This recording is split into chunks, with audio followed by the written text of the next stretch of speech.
25 घंटे की तलाशी, 21 करोड़ से ज्यादा के कैश की बरामदी,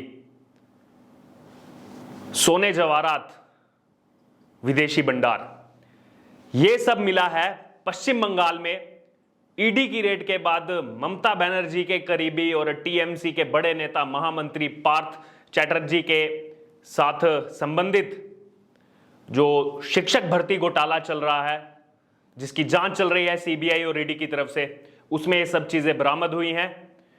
और पार्थ चैटर्जी की करीबी अर्पिता मुखर्जी, उनके घर से ये सब बरामद हुआ है और आरबीआई की तरफ से एक ट्रक मंगाना पड़ा। उस ट्रक में बड़े बड़े बक्से आए, जिन बक्सों में इन 500 और 2000 के नोटों की गड्डियों को डाल करके लिया गया। कुल 25 घंटे का समय इतने कैश को गिनने में लगा। इसमें मशीनों का भी इस्तेमाल हुआ। और अब पश्चिम बंगाल के अंदर राजनीति ने एक नया मोड़ ले लिया है।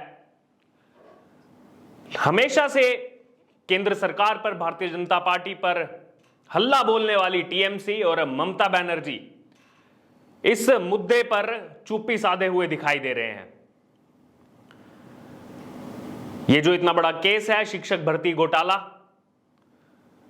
जिसमें गलत तरीके से नौकरियां दी गई, 2016 में ये भर्ती घोटाले की शुरुआत हुई, इस टीचर भर्ती घोटाले की, जिसके बाद इसके तार धीरे धीरे खुलते गए और अब धीरे धीरे सच्चाई देश के सामने आ रही है, जब सीबीआई और ईडी जैसी जांच एजेंसियां इस मामले में जो भी भ्रष्टाचारी हैं उन पर नकेल कस रहे हैं। और इसमें किसी का नाम खुल करके सामने आ रहा है तो वो है पार्थ चैटर्जी, जो शुरू से ही ममता बनर्जी के करीबी रहे हैं। इस समय महासचिव के पद पर हैं टीएमसी के। और अगर बात की जाए, अभी उद्योग मंत्रालय उनके पास है, लेकिन जिस समय यह घोटाला हुआ उस समय वो बंगाल के शिक्षा मंत्री थे और यह विभाग उन्हीं के अधीन था। उनकी इस मामले में गिरफ्तारी भी हो चुकी है। हालांकि स्वास्थ्य कारणों का हवाला देते हुए उनको अस्पताल में भर्ती करवाया गया है और अब सोमवार को पीएमएलए यानी prevention of money laundering act के तहत उनसे पूछताछ की जाएगी,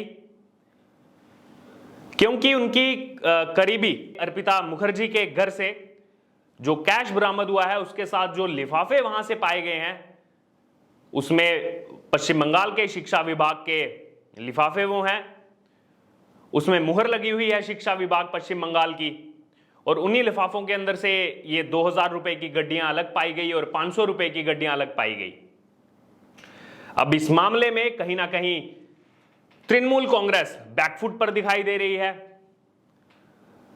जिस हिसाब से हर मुद्दे पर केंद्र की सरकार को घेरने का प्रयास ममता बनर्जी की तरफ से किया जाता है, वहीं इस मामले में पिछले 3-4 दिनों से पूरे देश में एक हाई प्रोफाइल केस बनकर के उभरा है ये। और इसमें नोट ही नोट देखने को मिल रहे हैं उनके घर पर। और ईडी की तरफ से जो रिपोर्ट आई है उसमें ये सूत्रों के हवाले से पता लगा है कि उस रिपोर्ट में यही लिखा गया है कि जो 2016 में शिक्षक भर्ती घोटाला हुआ उसके तहत अवैध तरीके से जो पैसे लिए गए भर्ती करने के लिए, वो पैसे ये हो सकते हैं। तो ये बड़े आरोप हैं कि जिन योग्य उम्मीदवारों को वो सरकारी नौकरी मिलनी थी उनको किस तरह से दरकिनार करते हुए मंत्री के ही बेटे जो भी वहां के शिक्षा मंत्री हैं, उनकी बेटी, उनको ये नौकरी दी गई। उस समय वो विधायक थे, तृणमूल कांग्रेस से ही आते हैं, अंकिता अधिकारी, उनको ये नौकरी दी गई जो कि बेटी हैं परेश अधिकारी की। परेश अधिकारी तृणमूल कांग्रेस से हैं, विधायक हैं और अभी शिक्षा विभाग के राज्य मंत्री हैं। दरअसल इस घोटाले के बारे में आपको बता दें कि यह घोटाला है क्या। इसको टीचर रिक्रूटमेंट स्कैम के नाम से भी जाना जाता है।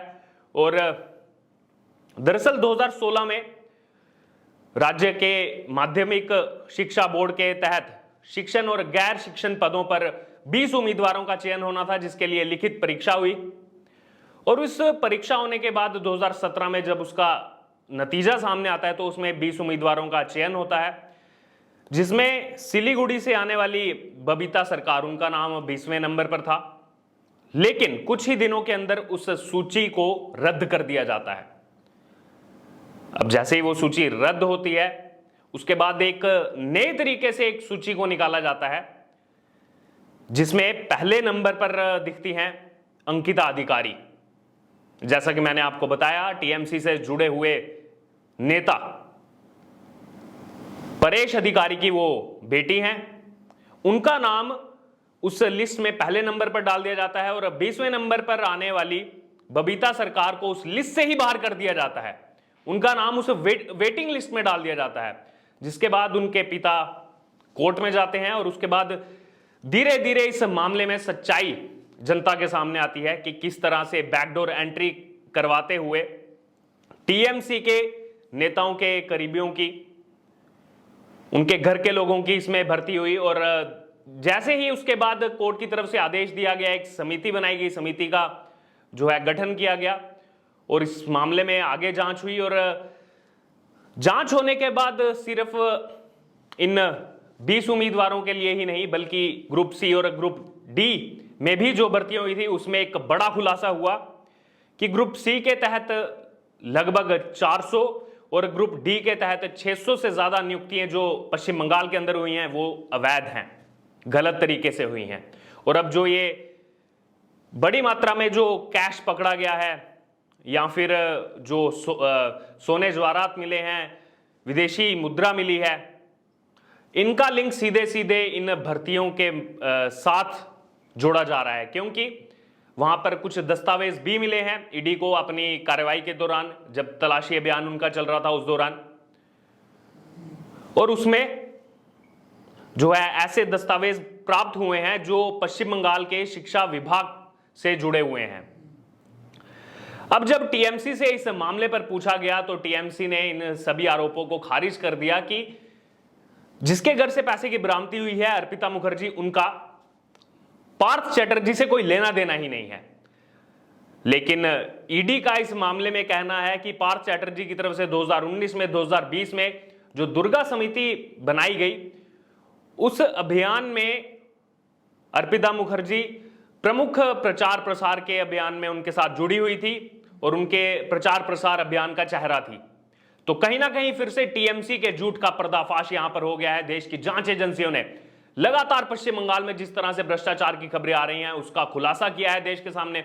और यहां पर बात सिर्फ भ्रष्टाचार की नहीं है। अगर हम पश्चिम बंगाल के इतिहास को देखें तो जब से तृणमूल कांग्रेस वहां पर आई है, सत्ता में आई है, तब से वहां पर राजनीतिक हिंसाएं काफी तेज हो गई हैं, वहां पर राजनीतिक हत्याएं काफी तेज हो गई हैं। इसी मामले पर हमने पश्चिम बंगाल के कद्दावर नेता, भारतीय जनता पार्टी से आने वाले और वहां के लोकसभा सांसद दिलीप घोष से जब बात की तो उन्होंने यही कहा कि सिर्फ अभी पार्थ चैटर्जी का नाम आया है, धीरे धीरे और भी ऐसे मंत्रियों के और विधायकों के नाम खुलकर के सामने आएंगे जो कहीं ना कहीं वहां भ्रष्टाचार में लिप्त हैं। क्योंकि वहां पर अगर आपको कुछ भी काम करवाना है तो उसके लिए जो है वहां पर भ्रष्टाचार अपनी चरम सीमा पर है और टीएमसी उसमें पूरी तरह से लिप्त है। लेकिन ममता बनर्जी से जब इस तरह के सवाल पूछे जाते हैं तो वो उन पर चुप्पी साध देती हैं और कुछ भी अगर बंगाल में इशू होता है तो उसकी जवाबदेही देने से कतराती हुई दिखती हैं हमेशा।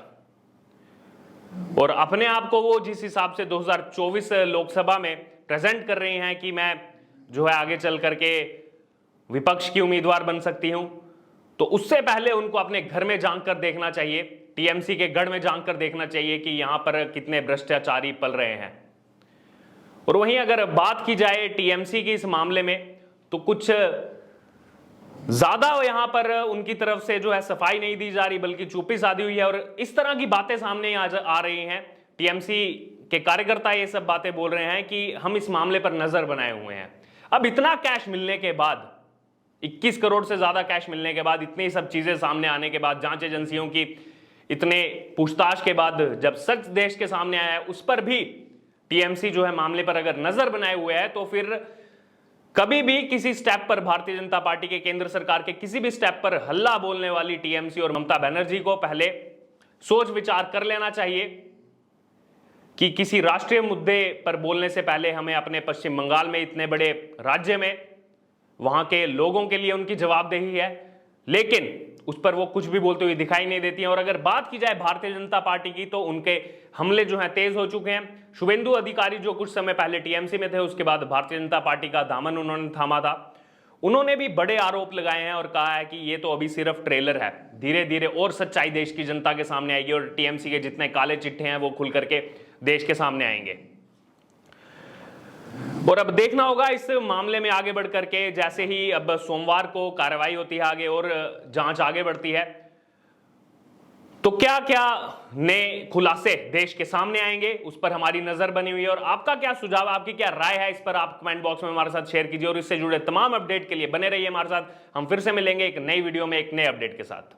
धन्यवाद।